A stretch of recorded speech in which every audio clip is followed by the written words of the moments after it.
খাজা গরিবে নওয়াজ হযরত মুঈনুদ্দিন হাসান সানজারি চিশতি রহমাতুল্লাহ আলাইহি নিজের জানকে কুরবান করে ভারতবর্ষের জমিনে এসেছিলেন। সিজিস্তান থেকে তিনি চলে এসেছিলেন ইসলামের দাওয়াত দিতে। সেই খাজা গরিবে নওয়াজ হযরত মুঈনুদ্দিন চিশতি রহমাতুল্লাহ আলাইহির বললে দরবারটাকে বলছে শিব মন্দির রয়েছে, সেখানে তার ভিতরে শিবলিঙ্গের মন্দির আছে। মনে রাখতে হবে, আজকে পৃথ্বীরাজের মতো একজন সম্রাটকে, রাজাকে খাজা গরিবে নওয়াজ তার মাধ্যমে যদি পরাস্ত হয়, সে পরাজয় বরণ করতে পারে। আজও বর্তমান সময়ে যদি ষড়যন্ত্রকারীরা চেষ্টা করে, খাজা হুজুরের রওজাকে নষ্ট করতে পারবে না। একবার জোরে বলুন সুবহানাল্লাহ। জোরে বলতে পারলেন না সুবহানাল্লাহ? সালামত রাগে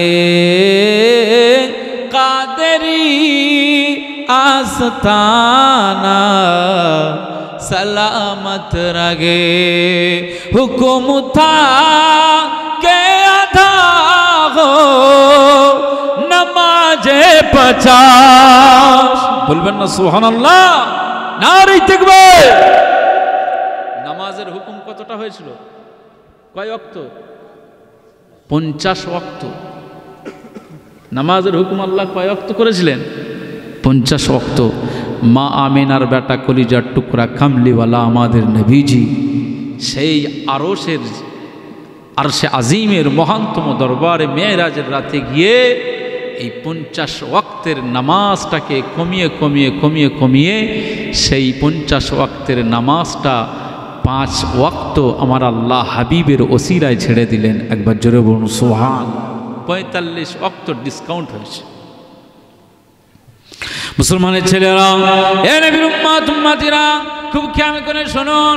আমার আল্লাহ পাক বলে দিয়েছেন, আয় আমার হাবিব, আয় আমার কামলিওয়ালা, আয় আমার মুস্তাফা, আমি আল্লাহ পাক জানিয়ে দিলাম আমি আপনার উম্মত উম্মতিদের জন্য 50 ওয়াক্তের নামাজটাকে ফরজ করেছিলাম। 50 ওয়াক্তের নামাজটাকে আমি আল্লাহ ডিসকাউন্ট দিলাম আপনার দিকে তাকিয়ে, কারণ আপনি বললেন আমার উম্মতেরা 50 ওয়াক্ত নামাজ পড়তে পারবে না, 50 ওয়াক্তের সালাত আদা করতে পারবে না। আমার উম্মত উম্মতিরা গুনাহগার, যায়ীফ হয়ে যাবে, দুর্বল হয়ে যাবে, অপারগ হয়ে যাবে। সারা দিনে 50 ওয়াক্তের নামাজ আমার উম্মত উম্মতিরা পড়তে পারবে না। আল্লাহ পাক আপনি কমিয়ে দিন। আল্লাহ পাক দফায় দফায় কমিয়ে দিলেন।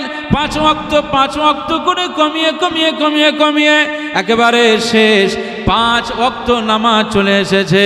আল্লাহ পাকের হাবিব আমাদের নবীজি হুজুরে পাক সাল্লাল্লাহু আলাইহি ওয়াসাল্লাম এই 5 ওয়াক্তের নামাজটাকে নিয়ে দুনিয়ায় আসবেন। আমার আল্লাহ পাক বললেন, হাবিব 50 ওয়াক্তের নামাজ আমি কমিয়ে কমিয়ে কমিয়ে কমিয়ে আমি আল্লাহ পাক আপনার উম্মত উম্মতিদের জন্য নামাজটাকে আমি 5 ওয়াক্ত করে দিলাম।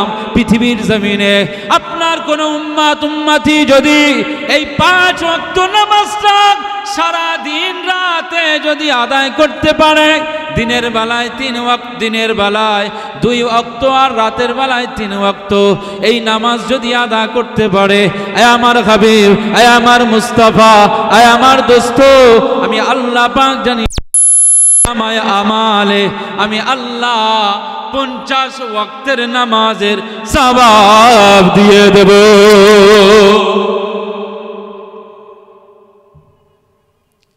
পাঁচ ওয়াক্ত নামাজ 50 থেকে 5 45 ডিসকাউন্ট। এই 5 সালাত, ইন্না সলাতা কানাত আলাল মুমিনিনা কিতাবাম মাওকুতা, আল্লাহ নির্দিষ্ট সময়ে নামাজ দিয়েছে। ভোরবেলাতে ফাজার, আর জোহরের সময় ঠিক দুপুরবেলা খাওয়ার সময় 1টা ওয়াক্ত, তার নাম হচ্ছে জোহর। আর বিকালবেলা সূর্যটা একটু পশ্চিম গগনের দিকে ঢলে যাচ্ছে, রোদের তীব্রতা কমে গেল, রোদের তীব্রতা কমে বিকালবেলার পরিবেশটা অনেকটা উত্তপ্ত পরিবেশ কমে যায়। এই অবস্থাটাকে আসর বলা হয়। একেবারে সূর্য পশ্চিম গগনে ডুবে যাওয়ার পরের যে অক্তটা হয় এটাকে মাগরিব বলা হয়। এরপরে রাত আর দিনের সন্ধ্যা এবং ফজরের মধ্যবর্তী সময়টাকে সালাতুল ইশা বলা হয়। যদি কোনো মানুষ এই 5 ওয়াক্তের সালাত আদা করে তো তার আমাল নামায় আমার আল্লাহ 50 ওয়াক্তের সালাতের সওয়াব দিয়ে দেবে। একবার জোরে বলুন সুবহানাল্লাহ। আমাদের এটা পড়তে হবে। হুকুম থা কে আদা হো নমাজে 50, হুকুম থা কে আদা হো नमाज़े 50, आपका आना जाना सलामत रहे, मुस्तफ़ा का घराना सलामत रहे, कादरी आस्ताना सलामत रहे। अल्लाहुम्मा হে নবীর উম্মত উম্মতিরা, খুব খেয়াল করে শুনুন। আমার আল্লাহ পাক বলে দিয়েছেন কুল্লু নাফসিন যায়িকাতুল মাউত, প্রত্যেক ব্যক্তির মৃত্যু বরণ করতে হবে, প্রত্যেক নফসকে মৃত্যুর স্বাদ গ্রহণ করতে হবে। আজ আমরা যারা এখানে বসে রয়েছি, আমরা মনুষ্য জাতির ভিতরে এসেছি, আমাদেরকে আমার আল্লাহ পাক আশরাফুল মাখলুকাত করে দিয়েছে। এ নবীর উম্মত উম্মতিরা, খুব খেয়াল করে শুনুন। আজকে আমাদের ঘরে ছাগল, মুরগি, হাঁস, আমরা গৃহপালিত পশুগুলো আমরা পুষে থাকি। আজকে ওদেরও মরণ হয়, ওদেরও মৃত্যু হয়ে যায়। এ নবীর উম্মত উম্মতিরা, ওদেরও মরণ হয়, ওদেরও মরণ হয়ে যায়। আমার আল্লাহ পাক বললেন পিঁপড়া, ছোট্ট ছোট্ট প্রাণী, ওদেরকে আমি আল্লাহ মরণ দেই। সুতরাং মানুষ তুমি মনে রাখো, একদিন তোমারও মরণ হবে। ওদের যেমন মৃত্যু হয় তোমারও মৃত্যু হবে। আমি আল্লাহ পাক জানিয়ে দিলাম সুম্মা ইলাইনা তুরজাউন, একদিন মৃত্যুবরণের পরে কবর জগতে তোমাকে রাখা হবে। আর কবর জগতের পর আখিরাতের জগৎ, কিয়ামতের ময়দানে আমি আল্লাহ পাক যেদিনে বিচার করব, যেদিনে ফয়সালা করব, যেদিনে হিসাব নিকাশ করব, ওই দিনে তোমাকে আমার দরবারে রিটার্ন, আমার দরবারে ফিরে আসতে হবে। এ নবীর উম্মত উম্মতিরা, আজ এই মরিচার গ্রামের মানুষগুলো বলুন, বুকে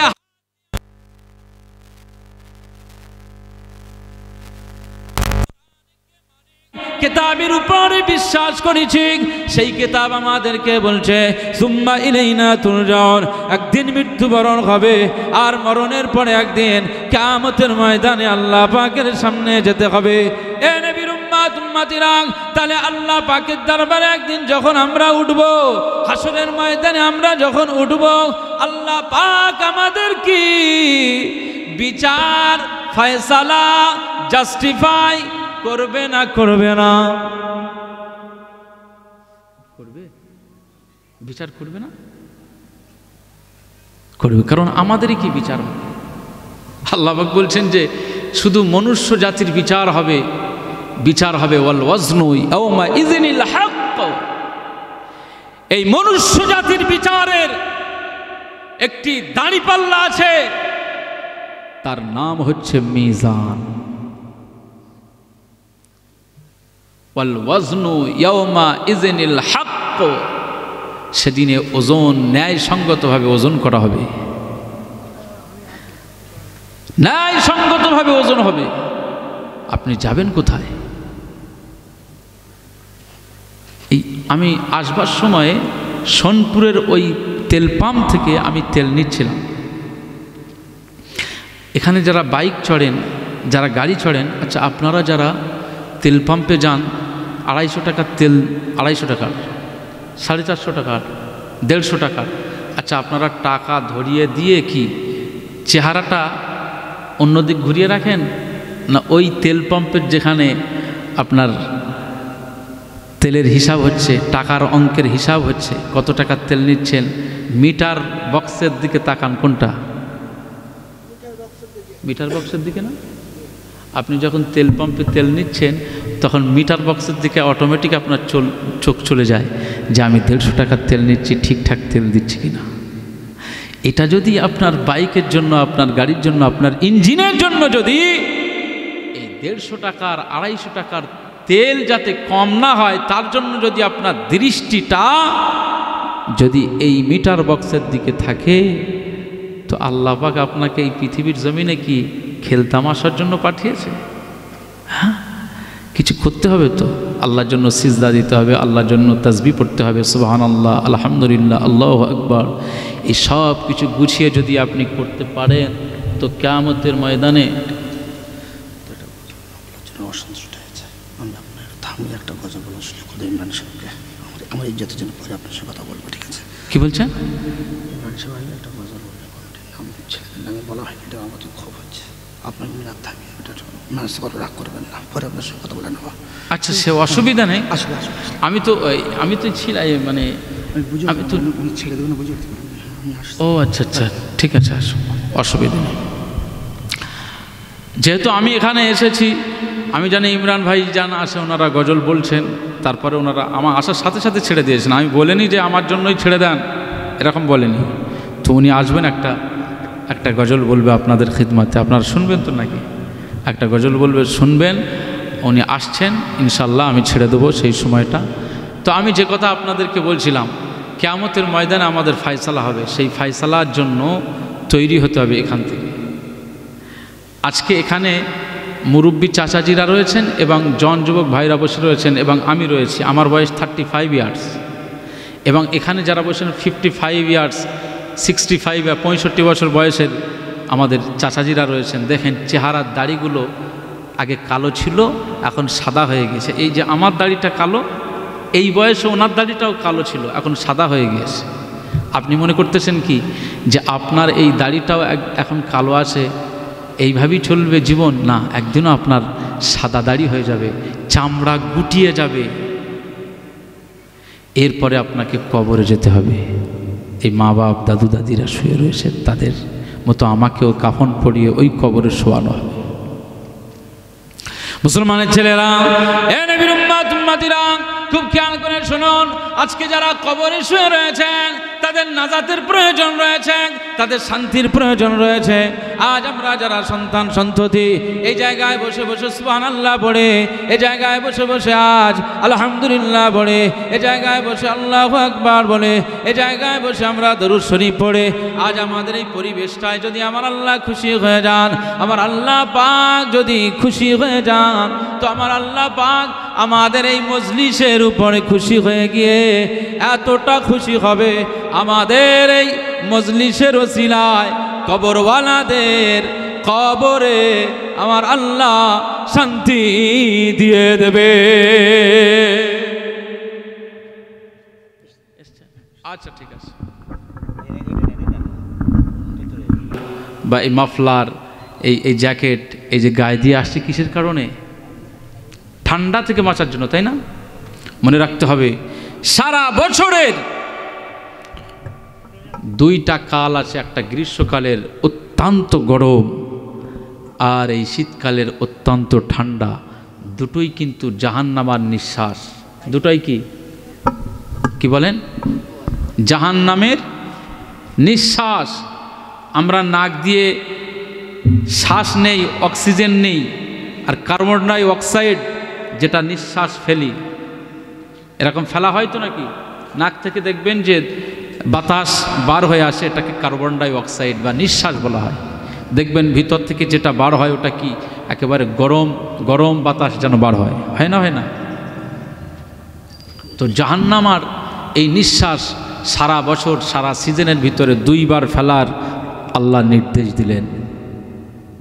কেন জানেন? জাহান্নামটাকে আমার আল্লাহ পাক এত উত্তপ্ত করেছেন, এত উত্তপ্ত করেছেন, জাহান্নাম নিজের এই উত্তপ্ত আবহাওয়াটা নিজেই সহ্য করতে পারে না, নিজেই সহ্য করতে পারে না। মুসলমানের ছেলেরা, এ নবীর উম্মত উম্মতিরা, খুব খেয়াল করে শুনুন। দিন ও দুনিয়ার বাদশা হাবিবুল্লাহকে হুজুরে পাক জানিয়ে দিয়েছেন, ক্বালা উকিদা আলান নারি আলফা সানাতিন।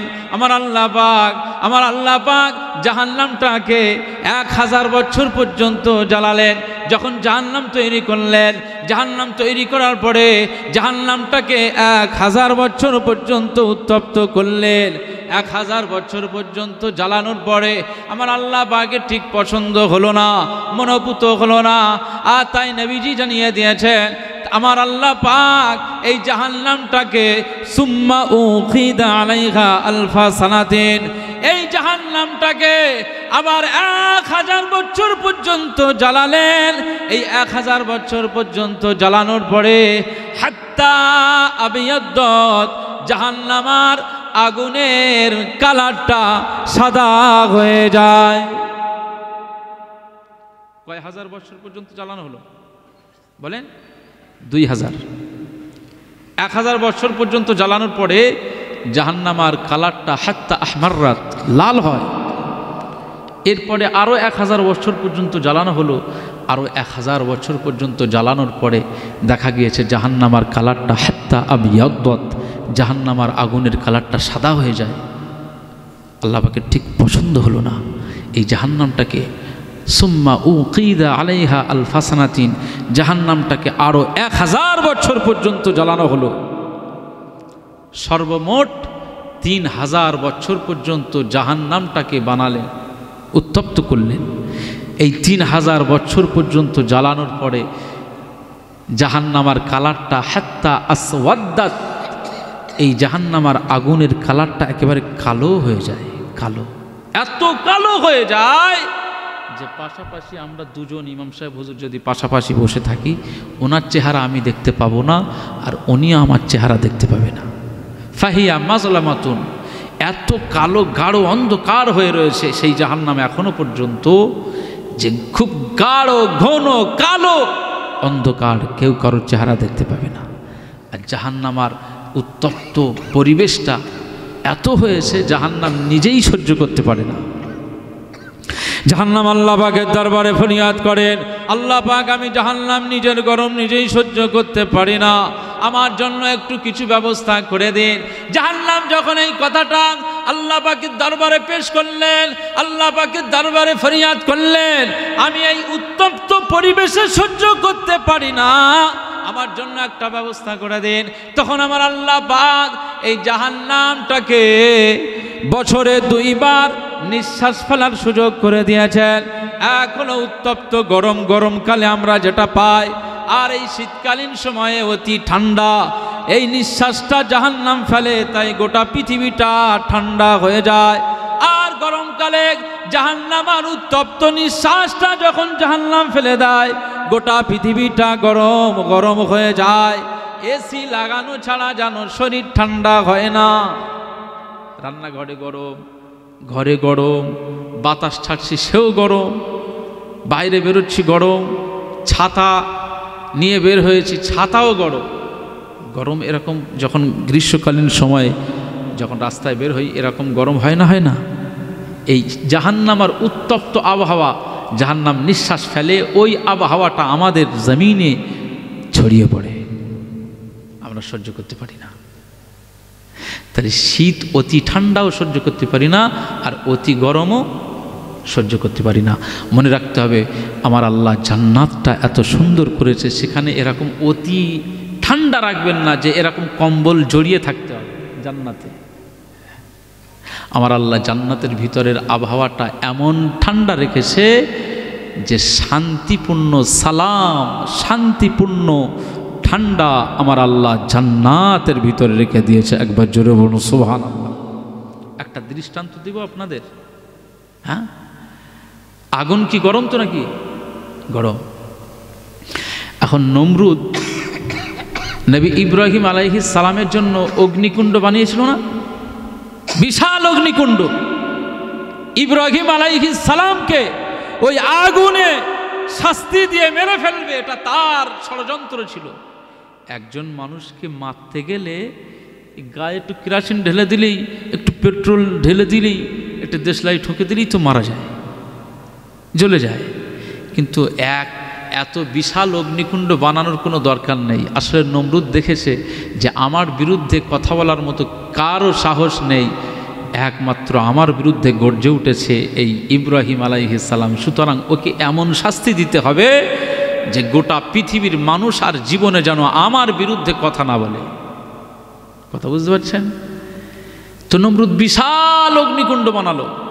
এখন সেই অগ্নিকুণ্ডে নবী ইব্রাহিম আলাইহিস সালামকে যে ফেলবেন, অত উচ্চতায় ফেলা সম্ভব নয়। একটা চড়কা করলেন, চড়ক গাছ করলেন, এক মাথায় নবী ইব্রাহিম আলাইহিস সালামকে বাঁধলেন, বেঁধে ওই চড়কাটা তুলে ওইভাবে ওই আগুনে ফেলতেছেন। যখন আগুনে ফেলতেছেন, আল্লাহ পাকের ফেরেশতা জিবরিল আমিন আলাইহিস সালাম হাজির হলেন। মনে রাখবেন, এই যে ফেরেশতার নাম বললাম জিবরিল আমিন আলাইহিস সালাম, পৃথিবীতে যত নবী পয়গম্বররা এসেছেন প্রত্যেক নবীদের কাছে একমাত্র মেসেঞ্জার মানে বার্তাবাহক, ওহী নাজিল করা, ওহী নিয়ে আসা যার কাজ ছিল তিনি হচ্ছেন ফেরেশতা জিবরিল আলাইহিস সালাম। একবার জোরে বলুন সুবহানাল্লাহ। জিবরিল আমিন আলাইহিস সালাম এসে বলছেন, আসসালামু আলাইকুম, আপনার কি কোনো সাহায্যের প্রয়োজন আছে? এই অগ্নিকুণ্ডে আপনি পড়তে যাচ্ছেন। নবী ইব্রাহিম আলাইহিস সালামকে জিবরিল আমিন আলাইহিস সালাম বলছেন, বলে কেন এসেছো? বলে আল্লাহ পাক পাঠিয়ে দিলেন। জিবরিল আমিন আলাইহিস সালাম বললেন, আল্লাহ আমাকে পাঠালেন, আপনার কোনো সাহায্যের দরকার আছে? মুসলমানের ছেলেরা, হে নবীর উম্মত উম্মতিরা, সেই সময় আল্লাহ পাকের প্রিয় নবী খলিলুল্লাহ হযরত নবী ইব্রাহিম আলাইহিস সালাম জবাবে বললেন, ও ভাই জিবরিল আলাইহিস সালাম, আমি ইব্রাহিম আলাইহিস সালাম জন্মের পর থেকে শুধু আমি আমার মাওলাকে চেয়েছিলাম, মাওলাকে খুঁজেছিলাম, মাওলাকে পেয়ে গেলাম। যেদিন থেকে মাওলাকে পেয়ে গেলাম, যেদিন থেকে আল্লাহকে পেয়ে গেলাম, যেদিন থেকে খোদাকে পেয়ে গেলাম, না না না না, সেদিন থেকে আমি ইব্রাহিম আমার মাওলার প্রেমে বিভোর হয়ে গিয়েছিলাম।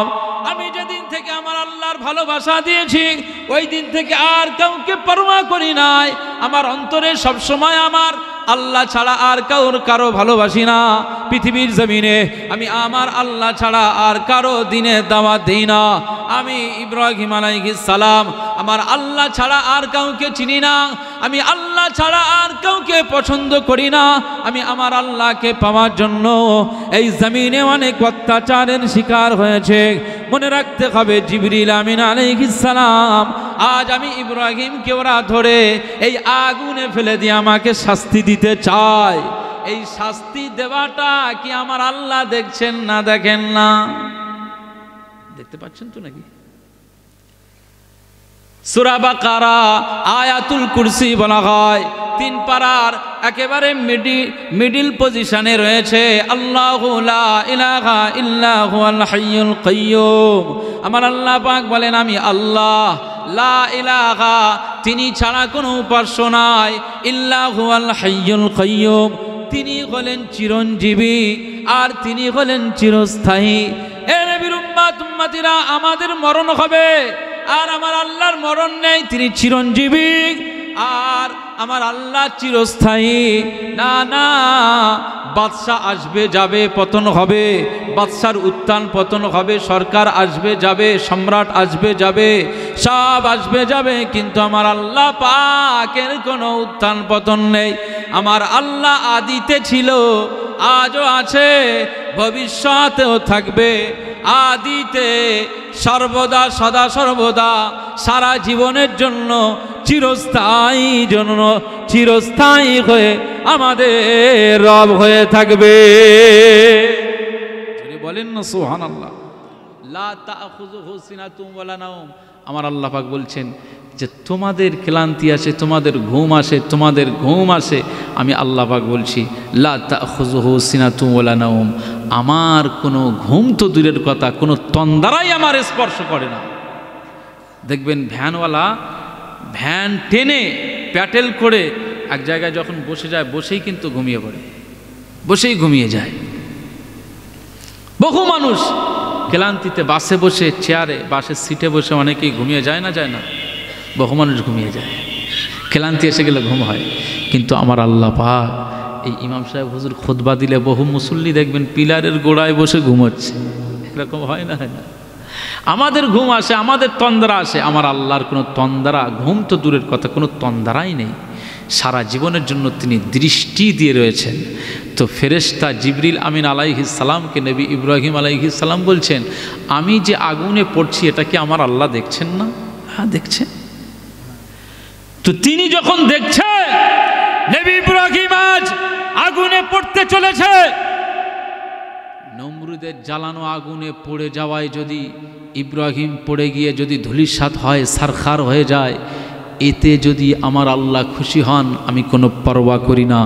এই আগুনে একবার কেন, আমি 1000 বার এই আগুনে নিজের জানকে কুরবান করতে রাজি আছি। একবার জোরে বলুন সুবহানাল্লাহ। বুঝতে পারছেন না? আজকে আজমিরের উপরে বলছে শিবলিঙ্গের মন্দির রয়েছে আজমির শরীফে। খাজা গরিবে নওয়াজ হযরতে মুঈনুদ্দিন হাসান সানজারি চিশতি রহমাতুল্লাহ আলাইহি নিজের জানকে কুরবান করে ভারতবর্ষের জমিনে এসেছিলেন। সিজিস্তান থেকে তিনি চলে এসেছিলেন ইসলামের দাওয়াত দিতে। সেই খাজা গরিবে নওয়াজ হযরতে মুঈনুদ্দিন চিশতি রহমাতুল্লাহ আলাইহির বললে দরবারটাকে বলছে শিব মন্দির রয়েছে, সেখানে তার ভিতরে শিবলিঙ্গের মন্দির আছে। মনে রাখতে হবে, আজকে পৃথ্বীরাজের মতো একজন সম্রাটকে, রাজাকে খাজা গরিবে নওয়াজ তার মাধ্যমে যদি পরাস্ত হয়, সে পরাজয় বরণ করতে পারে। আজও বর্তমান সময়ে যদি ষড়যন্ত্রকারীরা চেষ্টা করে, খাজা হুজুরের রওজাকে নষ্ট করতে পারবে না। একবার জোরে বলুন সুবহানাল্লাহ। জোরে বলতে পারলেন না সুবহানাল্লাহ? নবী ইব্রাহিম আলাইহিস সালামের আল্লাহ, খাজা গরিবে নওয়াজের আল্লাহ, আজও আমরা যারা এই পৃথিবীতে বহমান, এই পৃথিবীতে আমরা চলছি, বিচরণ করছি, আমাদেরও সেই একই আল্লাহ। আলা ইন্না নাসরুল্লাহি করিব। শুধু ধৈর্যের পরিচয় দিয়ে মালিকের দরবারে শুধু অভিযোগ দায়ের করতে হবে, আল্লাহ কি হচ্ছেটা কি দেখেন। আমাদের তো সেই নবী ইব্রাহিম আলাইহিস সালামের মতো সেই পাওয়ার এই ভিতরে নেই। খাজা গরিবে নওয়াজ হুজুরের মতো সেই পাওয়ার এই ভিতরে নেই। কারণ আনা সাগরের পানি এক লোটাই যদি তুলতে পারে, সেরকম ক্ষমতা কি আমাদের এখন আসে নাকি? সেরকম ক্ষমতা আমাদের এখন নেই। তো আমাদের এই যে সামান্য দুর্বল ঈমান নিয়ে আজ আপনার দরবারে অভিযোগ দায়ের করছি, আল্লাহ কখনো মসজিদের উপরে হামলা হচ্ছে, কখনো রওজা মাজারের উপরে হামলা হচ্ছে, আমাদের মুসলমানদের উপরে জুলুম হচ্ছে। আল্লাহ এর বিচার তুমি করো, এর ফায়সালা তুমি করো, আমাদেরকে নাজাত দাও, আমাদেরকে হেফাজত করো। এই বর্তমান সময়ের ইমানদারদের জবানের কথা আল্লাহ নেবে না? নেবে না? চাইতে হবে, চাওয়ার মতো চাইতে হবে। মুসলমানের ছেলেরা, এ নবীর উম্মত উম্মতিরা, খুব খেয়াল করে শুনুন। আল্লাহ নবী ইব্রাহিম আলাইহিস সালাম ফেরেশতা জিবরিল আমিন আলাইহিস সালামকে লক্ষ্য করে বললেন, না না না না না, আমার তোমার সাহায্যের আমার দরকার নাই। আমার আল্লাহ আমাকে দেখছেন। আমি ইব্রাহিম আলাইহিস সালাম যদি এই আগুনে পুড়ে যায়, আগুনে ধ্বংস হয়ে যায়, আগুনে সরখার হয়ে যায়, আমি একবার নয়, এই আগুনে 1000 বার কুরবান হতে রাজি। এই অবস্থা দেখে আমার আল্লাহ পাক খুশি হয়ে গেলেন, আমার আল্লাহ পাক রাজি হয়ে গেলেন। নবী ইব্রাহিম আলাইহিস সালামকে হেফাজত করছেন কিভাবে? আগুনকে লক্ষ্য করে আমার আল্লাহ পাক বলছেন, ইয়া নারু কুনি বারদান ওয়া সালামান আলা ইব্রাহিম। এই আগুন, আমি আল্লাহ পাক জানিয়ে দিলাম, আমি আল্লাহ পাক এই আগুন তোমাকে সৃষ্টি করলাম, তোমাকে যেমন বানালাম ঠিক তেমনি ভাবে আমি আল্লাহ পাক আমার খলিলুল্লাহ নবী ইব্রাহিমকেও ঠিক তেমনি বানালাম। এই আগুন শুনে রাখো, তোমার কাজ জ্বালিয়ে দেওয়া, সরখার করে দেওয়া, ধ্বংস করে দেওয়া, তোমার কাজ উত্তপ্ত করা। আমি আল্লাহ পাক জানিয়ে দিলাম, আমার নবী ইব্রাহিমকে ওরা ধ্বংস করতে চায়, সরখার করতে চায়, আমার নবী ইব্রাহিমকে ওরা জ্বালাতে চায়। আমি আল্লাহ পাক জানিয়ে দিলাম, ইয়া নারু কুনি বারদান ওয়া সালামান আলা ইব্রাহিম। এই আগুন সাবধান, আমার নবী ইব্রাহিম আলাইহিস সালামের জন্য তুমি আগুন আরামদায়ক ঠান্ডা হয়ে যাও। জোরে বলতে পারলেন না সুবহানাল্লাহ? আরো জোরে বলতে পারলেন না? নারে তাকবীর। আরবিতে বারদুন শব্দের অর্থ হচ্ছে শীত। বারদুন শব্দের অর্থ কি? শীত, ঠান্ডা। আমার আল্লাহ পাক এখানে বলতে পারতেন, ইয়া নারু কুনি বারদান আলা ইব্রাহিম। হে আগুন, আমার ইব্রাহিম আলাইহিস সালামের জন্য তুমি ঠান্ডা হয়ে যাও, শীত হয়ে যাও। এই অতি ঠান্ডা যদি হতো, নবী ইব্রাহিম আলাইহিস সালাম এই অতি ঠান্ডাও সহ্য করতে পারতেন না। তাই আমার আল্লাহ পাক এই আগুনকে লক্ষ্য করে বললেন যে বারদাউ ওয়া সালামা। এই বারদুন শব্দের পরে আবার সালাম যোগ করেছে। সালাম শব্দের অর্থ কি? শান্তি। সালাম শব্দের অর্থ হচ্ছে রহমত। সালাম শব্দের অর্থ হচ্ছে আরাম। তুমি আমার ইব্রাহিমের জন্য আরামদায়ক ঠান্ডা হয়ে যাও। যে ঠান্ডা সহ্য করতে পারে সেরকম ঠান্ডা আমার ইব্রাহিমের জন্য হয়ে যাও। একবার জোরে বলুন সুবহানাল্লাহ। আজকে এই যে ঠান্ডা আমরা সহ্য করতে পারি না, আমার আল্লাহ পাক বললেন জান্নাতে এরকম অতি ঠান্ডা দেওয়া হবে না। এটা তো জাহান্নামের নিঃশ্বাস, আর গরমটা তো জাহান্নামের নিঃশ্বাস। কিন্তু জান্নাতি যারা হবে তাদের ভিতরটা সুন্দর হবে, মানুষ সহ্য করার ক্ষমতা রাখবে। জান্নাতের মতো এত আরামদায়ক কেউ জীবনে চোখে দেখেনি, কল্পনা করতে পারবে না। আমি আল্লাহ পাক আমার বান্দাদের জন্য জান্নাতের 8টা স্তর রেখেছি। জাহান্নামের স্তর কয়টা? 7টা। জাহান্নামের স্তর 7টা। কোনোটা বলা হয়েছে হুতামা, কোনোটা বলা হয়েছে লাজা, কোনোটা বলা হয়েছে হাবিয়া, কোনোটা বলা হয়েছে ওয়াইল, কোনোটা বলা হয়েছে সাইর, কোনোটা বলেছে সাকার, কোনোটা বলেছে জাহিম। এভাবে জাহান্নামের স্তর করা হয়েছে। ঠিক জান্নাতের স্তর হয়েছে দারুস সালাম, দারুল করার, জান্নাতুল খুলদ, জান্নাতুল মাওয়া, জান্নাতুল নাঈম, জান্নাতুল ফিরদাউস। একবার জোরে বলুন সুবহানাল্লাহ।